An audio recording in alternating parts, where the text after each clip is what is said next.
Hayden McCall, Technology and Business, talking today with Tom Skotidas. Tom runs a B2B social media agency, working with some large brands, Oracle, IBM, ANZ Bank, Telstra. Tom, we've been talking about social networks and social networking, social selling, but the practical examples, you know, there's a lot of noise and hype about this space, but I think for the listeners, some practical examples that, you know, there's clients that you work with where you've really seen a tactic that has had a social focus that's gone on to deliver results. Talk a little bit about that. Well, one example is a client that's a global IT brand, and they're so big that the market perceives them as only working with enterprise clients. No, I can't imagine. So their interest, or one of their big interests, is the mid-size segment, but they don't have credibility with the mid-size segment because the segment doesn't believe that they care about them or that they understand their particular issues.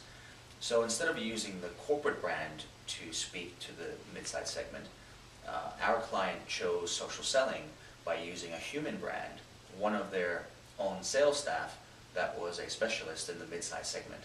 So we worked together and built this salesperson's LinkedIn profile and ensured that it was extremely relevant with content that matched the needs of his mid-size segment.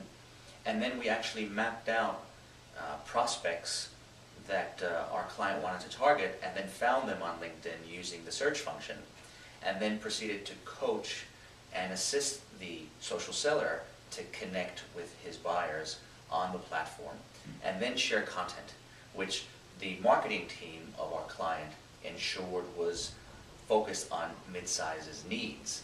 So the social seller, by working with marketing, was able to distribute content that was brand building for himself and very credible for him in terms of actually then reaching out at a certain point to each of his connections and asking for a meeting. And so very collaborative approach, obviously marketing in right. behind, corralling resources. How did it go? What were the results? Well, he ended up getting about 25% meetings with his connections. So out of every 100 connections he made on the platform, 25 of them agreed to meet him for discussion. And many of them expressed surprise that this brand would be meeting with them. But because our client used a human, it really mimics how B2B works, and it was believable, it was credible, and he was trusted, and it ended up creating a very large pipeline which converted into millions of dollars in sales. Thank goodness. Humans still have a role to play in the technology landscape. So great. Thanks, Tom. That's excellent, and I think a value to the reach.